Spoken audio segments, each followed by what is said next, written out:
Please be forewarned. This is the type of story that makes your skin crawl in a way that makes you beg for it to be untrue. I wish that were the case. I'm a 34-year-old petty officer in the United States Navy and was stationed at Pearl Harbor. When we got our orders, my wife was excited to move to Hawaii. Tropical beaches, endless summer. How could we not love life? Besides, it was a great opportunity to get our boys, ages 10 and 13, outdoors and away from their Xbox every now and then. I'd recently remarried. My wife is a gorgeous 35-year-old blonde bombshell. We'd met in high school journalism. She was the editor of the school paper, and I took the class because I thought it was an easy A. When we were in our 20s, she'd been a model. Mostly promo work and music videos, but some more prestigious things like Playboy and print ads. At the time, I was a touring rock musician. It took us years to finally end up together, but here we are living our best lives in paradise. Until last September. Early September 2019, my wife was away at a retreat, and I had to return home urgently for a family emergency. Something was off, and we could both sense it. We all decided to return home early, so we got a space on a military flight as soon as one became available. By the time our flight had landed, we were completely exhausted. Fortunately, we lived in a privatized military housing just outside the base.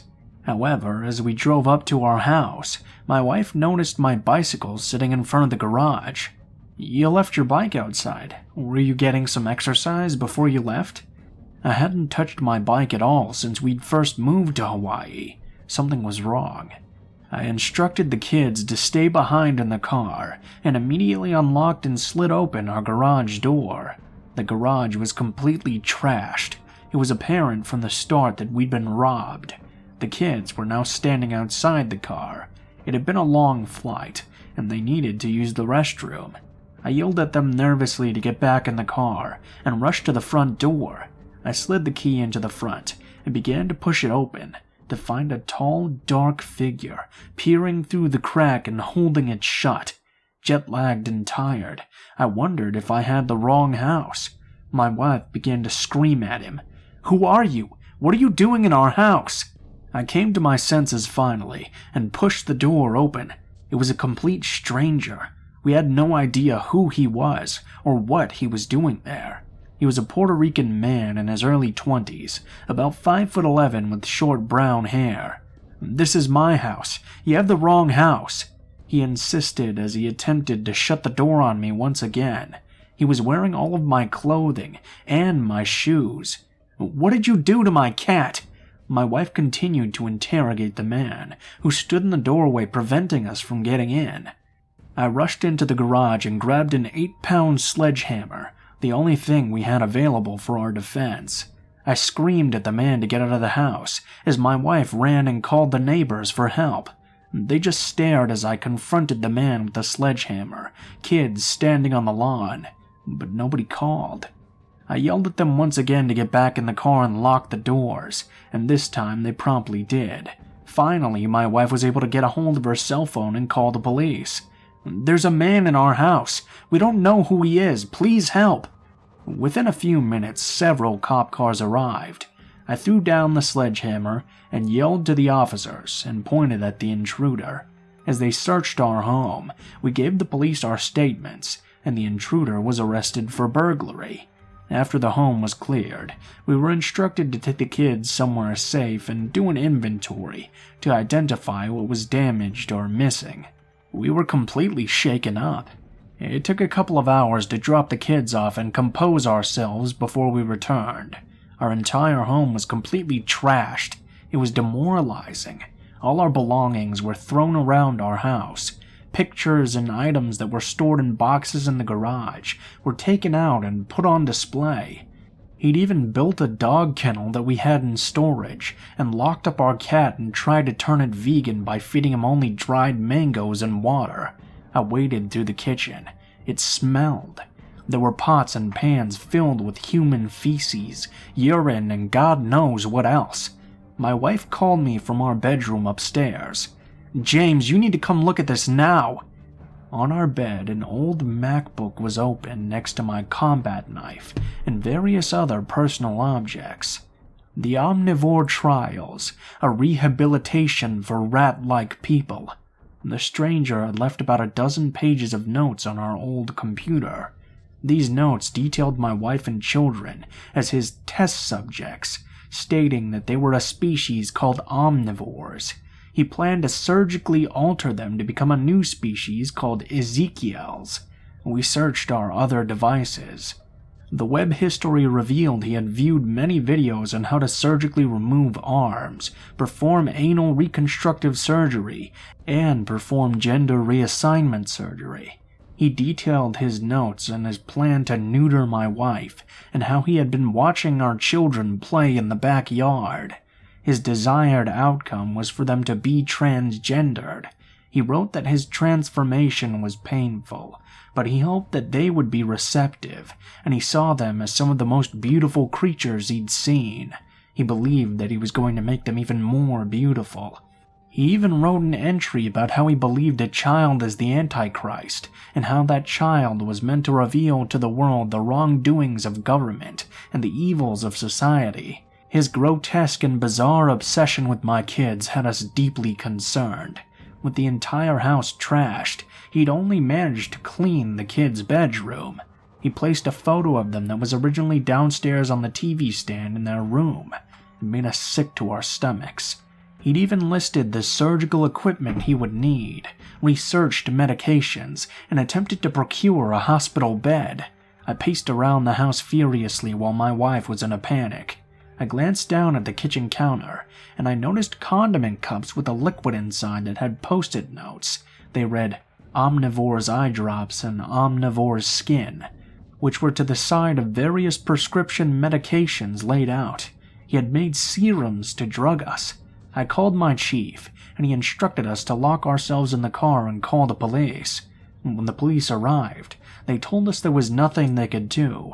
They would not take the computer or the drug serums as evidence. Naturally, we were upset. As I showed him the notes on the computer, we noticed he had recorded a video as well. It was a 47-minute transformation video that discussed the cosmetic portion of his trials and went along with his manifesto.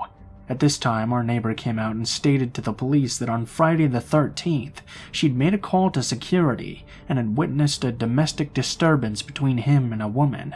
The police noted that there was a female suspect still at large. We insisted to the police that they needed to take the evidence in the home and that additional charges needed to be filed. "He's already charged with a felony. What more do you want?" This set us off, and my wife and I began to berate the police officer and his partner for their incompetence. Our bedroom, furniture, and clothing were destroyed. There were bottles of urine placed throughout the house. Various items were stained with what appeared to be semen, and there were feces smeared all over the bed and chairs. With that and the blatant threats left in his notes, how could they not see that this wasn't a mere burglary? Eventually, we calmed down, and the officer suggested we email the detective digital copies of the notes and video, along with screenshots of the web history during the time the intruder was in the home. Unsafe, violated, angry. We left the house as we did not feel it was okay to return with the suspect still at large. Unfortunately, the privatized military housing company refused to provide us with alternative safe housing, so the four of us spent the next few days sleeping on sofas at various people's homes.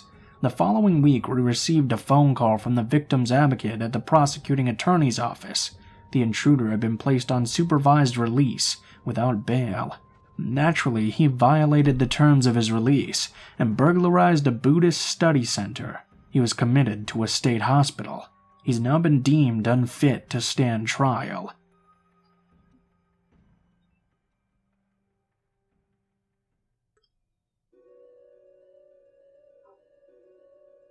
When I was 16, I worked in a coffee shop. It was my first job, and I really liked working there. I was a young girl, so I would occasionally get a creepy comment from some random old man. I could sometimes tolerate it, because I really needed the paycheck. but this time it went way too far. I usually worked from 2 p.m. to 10 p.m., and those were long, feverish hours. There were 2 stations to switch between in the coffee shop, one for coffee and pastries and one for ice cream. So I would be spending hours going back and forth between the 2 stations.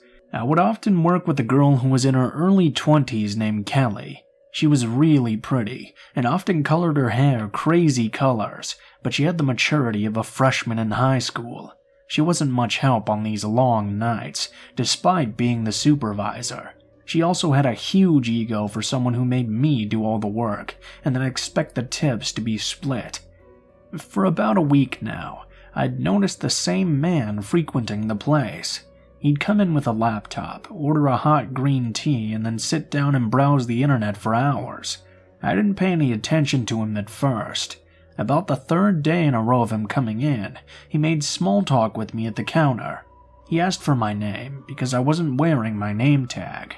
I told him, and he smiled and said that he knew my mom. I fake smiled and talked all giddy with my customer service voice. Then he asked my age. That made me uncomfortable, so I just said I needed to check on something in the back. I told Kelly that the customer out there was being creepy, and asked if she could take care of him. She told me I was being really paranoid, but she did me a solid anyway. I sat on my phone for about 10 minutes before going back out behind the counter. When I walked back out, I saw Kelly and this man were laughing and talking like old chums. He seemed to be flirting with her a lot, and then he looked up and saw me. He smiled all creepy again, winked, and then turned around to leave. I was disgusted, but decided to just get on with my shift. The next day, the man came back. He ordered his tea once again and then quietly went to sit at a table. I'm sort of a snoopy person, and I walked over to the ice cream area where I could get a good look at his screen. He was scrolling through some girl's Facebook photos, and she looked very young. Younger than me, even. He clicked on pictures of this girl in swimsuits and just stared at them. I was creeped out and forced myself to ignore it. Eventually he left, and once again I forgot about it and continued working. Just as expected, though, he came back the very next day. He did everything he usually did, although I spared my eyes from his laptop screen this time. At around 5, he was still just sitting around. He usually would have left by now, and even Kelly noticed his strange behavior. He came up to the counter, and I quickly walked over to assist him. He requested a cup of boiled water for some strange medication he claimed he was on. We had had a water machine, and to get it, I'd have to turn around. I didn't want to give him a show, so I backed up, grabbed a cup, and backed over to the machine. He seemed almost dissatisfied that I didn't turn around. I filled it up and walked back over to him, set it down in front of him. As he grabbed the cup, he made the most disgusting comment I've ever had said to me. "Those leggings look a little tight on you. Are they tight?" I didn't even emote. I just stared at him. He chuckled and said he was just joking, walked back over to his laptop. I went into the back and told Kelly that she needed to kick him out right away. She refused and said he was just being nice. I got upset with her and walked back out. I was too scared to tell him myself to leave. He ended up spending the entire day there, and when 10 p.m. rolled around, I grabbed the keys and locked the doors. They're locked from the outside, but you can still open them from the inside if you're in there. This was usually my way of telling customers to get out in the nicest way possible, but the man didn't move. I brought the sign from outside back in and shut the door. He then piped up and asked what high school I went to. I ignored him and walked behind the counter, shut off a couple of lights to signal that we were closed. Kelly came out and saw he was still there, but she didn't even kick him out. She made small talk with him at the counter and even let him sample the ice cream. He offered her some strange white thing that looked a lot like a pill and claimed it was a mint. She declined. I was quietly counting the tips and splitting them, with the tills out. I felt very uncomfortable having our registers out with this creepy guy hanging around. He didn't make any more effort to talk to me, but I overheard the conversation he and Kelly were having. He asked her out, and she said no and that she had a boyfriend. He asked her what school she went to. She laughed and said she's 22. He He said, "Oh, I thought you were 15. Kelly didn't laugh at that one. I was incredibly disgusted and grabbed my half of the tips and got my bag. I know I probably shouldn't have left Kelly there with them, but Kelly didn't take shit from anyone and she could definitely kick some ass if she wanted to. Plus, she was older than me. I said goodbye to Kelly and walked out to my mom's car and told her about the weird man. My mom doesn't tolerate that type of shit, so she swerved around and pulled up in the parking lot. She asked if the large white truck was his. I said yes, and she told me to stay in the car. Before she even got out to confront him, though, he came out and saw us. He smiled and waved and started walking over. My mom backed right out and drove away and told me what she knew about the man. My mom works at a bank and he's a member. He would constantly try asking her out despite her being married and always make inappropriate comments. My mom has a framed picture of me on her desk and all the customers who come in can see it. He must have seen that and found me on Facebook, learned where I worked. We called the police when we got home and told them all about this man. They told us that they were looking for him and that they would call us back. Well, they found him pretty easy. He was arrested, but not for the harassment, for the fact that he had been banned from the premises for a year and wasn't allowed back.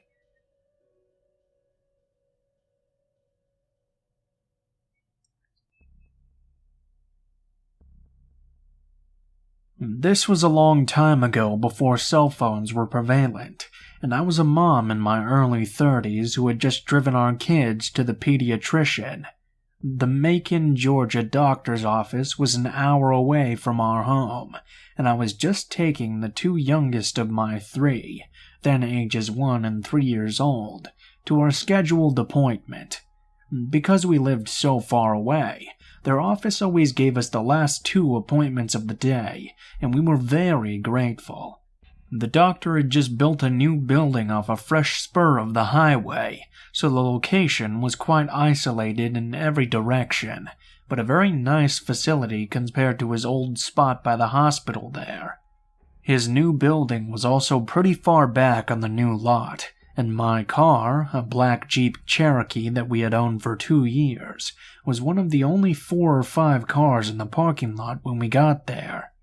I parked near the front door, removed the kids from their car seats, and for the next hour or so we waited, saw the doctor, paid, and finally exited back outside. Mine was the only car left in the lot, as I loaded the children into their car seats for our trip home. But as the receptionist locked the front glass doors, my car somehow wouldn't start when I turned the key. There was just an odd clicking noise. Gathering the children once again, I knocked on the door until someone allowed us back in and asked to borrow their phone to call a nearby garage for service. I found one in the phone book, and the man said that he would come but that it might be a bit. The man said that he would come right away, but that it might be a bit for him to get there, so I told him my location. I left to go out back to the car, rolled down all the windows, and loaded the children back into their seats once more as we waited. Soon we watched as all the lights were turned out in the building again, and everyone left, their cars departing one by one from behind the building somewhere, leaving us now completely alone in the parking lot. As it was still light out, I spent a lot of that time trying to tend to the children, digging through our car for snacks and a bottle, making sure that they weren't getting too hot, etc. Although the service station attendant said that it was probably going to be quite a while, I was pleasantly surprised when a truck pulled into the empty parking lot pretty soon. A man got out of his pickup, smiled and nodded to me, said he was going to raise the hood. He was middle-aged and a bit scruffy, but quite frankly, many gas station attendants sometimes looked that way, especially after the end of a long shift. I was grateful when he began doing something under the hood almost immediately. I sat down again in the driver's seat with the door open, waiting for him to tell me to try the engine, but he seemed to be taking quite a long time checking the connections. I longed for him to just grab some jumper cables, but he never did. Without getting out of the car, I asked him what he thought was wrong. "Oh, it's just a loose wire, not the battery," he continued with whatever he was doing. I couldn't see his face at all from where I was sitting, but his hands were slightly visible through that long horizontal slit between the windshield and the raised hood as we waited. More than once he said that it was merely a loose wire, and that if I would just come up here real quick he would show me which one it was, so it would never happen again.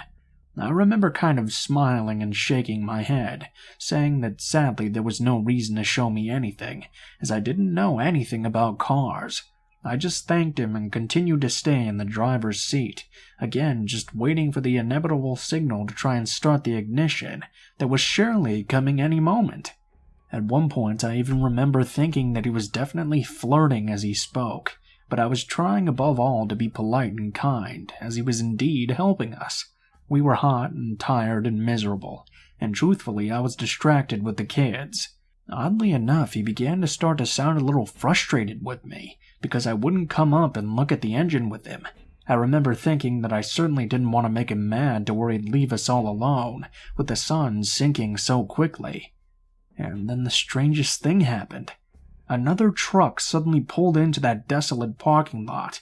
As it did, the nice man working underneath my hood suddenly slammed it shut, ran over to his truck, started it, and drove off very quickly, without even saying a word of goodbye. I was confused and a little anxious when he did this, because I didn't know who was now arriving. I even remember feeling a little frightened that he had suddenly left me there alone with two little ones completely defenseless. Why wouldn't he at least stay and speak to whoever was parking next to me now? It certainly seemed the southerly gentleman thing to do. I looked around and was very aware once again that there were no visible cars on the road, no homes or businesses nearby, and the sun was setting very quickly. As this new, also unmarked pickup pulled in next to me, I got out of the car once again, this time a little more apprehensively. Upon exiting, though, the man immediately introduced himself. He said his name, and his voice seemed to match who I had spoken to on the phone much earlier. He then actually called me by my name, apologized for being so late, and finally smiled and stared towards the road, pointing and asking who the man was that had just left so suddenly. Relieved and unfazed, I smiled back in surprise and told him, "Well, I don't know. I thought all this time that he was you." We both laughed slightly as he grabbed his jumper cables, walked to the front of my car, raised the hood, and started his work.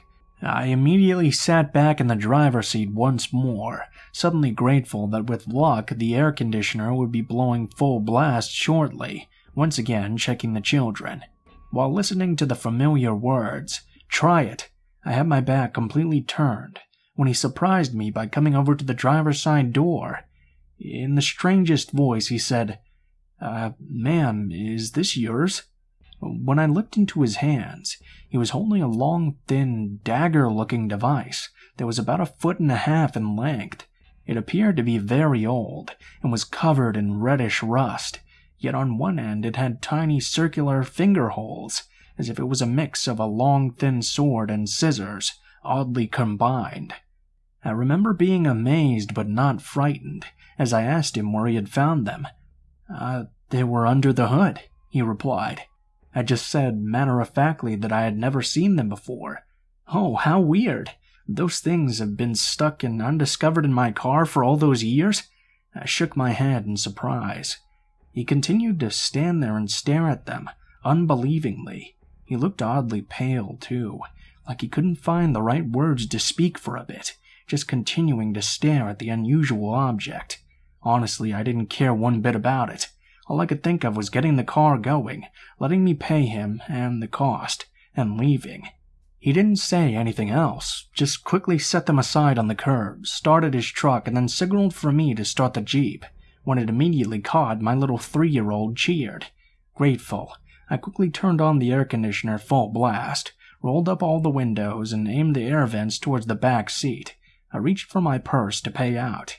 I stood up and took a few steps to meet him, so I could hear the amount now owed. With both of our vehicles running, he came back around to my driver's side. Instead of handing me the bill, though, he irritated me a bit by walking right past me and picking up that weird object once more.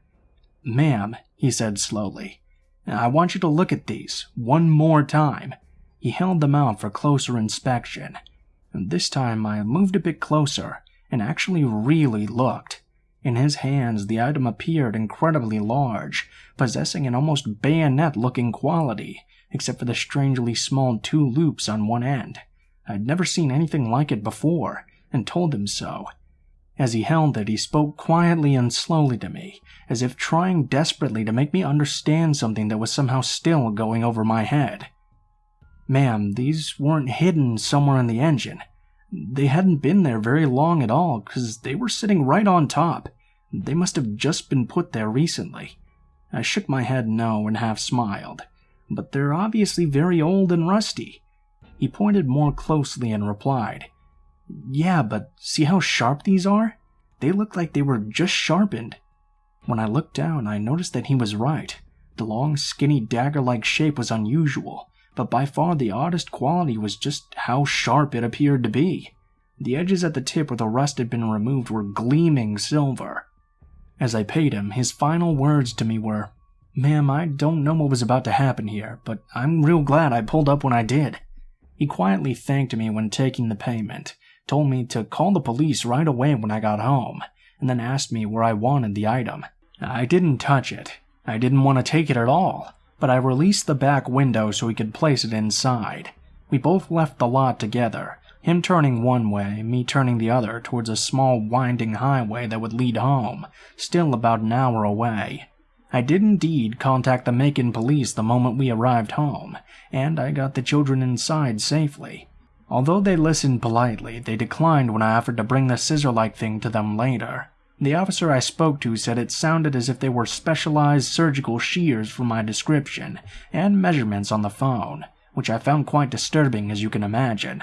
I remember wondering how he would even know that, why he would say that. I tried so carefully not to touch any of the surfaces, hoping they might be able to lift some prints or test it for blood if they wanted, but the story just seemed to bore him a bit, and he didn't seem interested. His attitude insinuated that as long as there was no longer an emergency, it was of no importance now. At the very end of the call, as if to wind things up, he did say it sounded as if I was very lucky, and that I might want to keep them for a few days just in case someone from his office got back with me later. But that was all. I wrapped them carefully in newspaper and placed them in the brick storage unit behind our house, where they remained for several more years, untouched until we finally moved away, and finally, not wanting to bring them across several states, threw them in the trash. Around that time, though, if you look through old news reports, women were going missing all over Georgia. Some bodies were eventually found, but others remain missing to this very day. I've often wondered what would have happened if the service station attendant hadn't arrived when he did, if my children would still have a mother, if I would still have my son and daughter, if I would have missed all these years with them. I guess I'll never know, but I learned something pretty important about myself that day. I had always felt that I was very aware of my surroundings, pretty good at reading people and staying safe. But because I was exhausted, tired, and hot, stranded in a different city, my common sense and intelligence simply left me for a bit, and weren't working at all at the time. Many of my friends and family still think that our car trouble that day and my lack of awareness could have easily cost us our lives.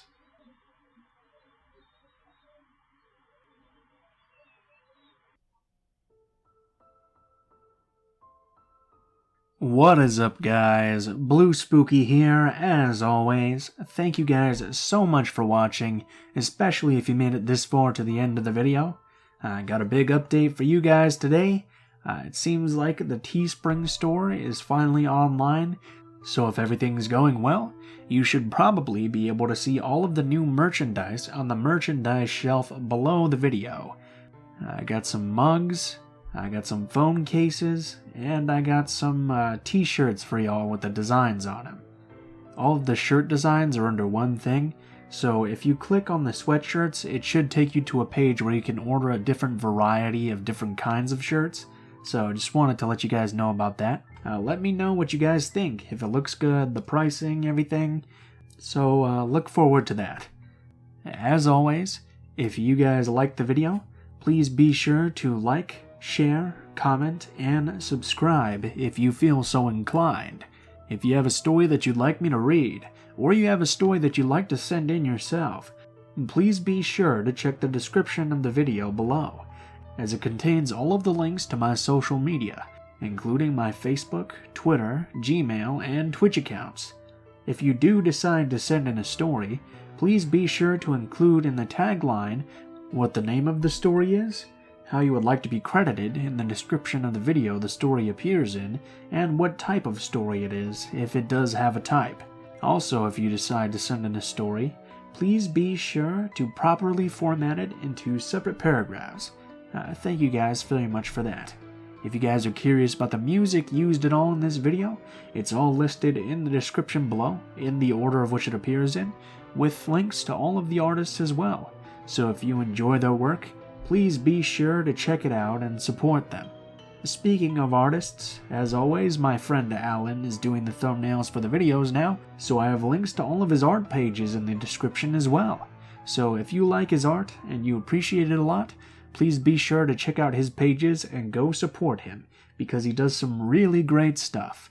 I think that's all for today, guys, so thank you so much for watching, and I hope you guys have a great day.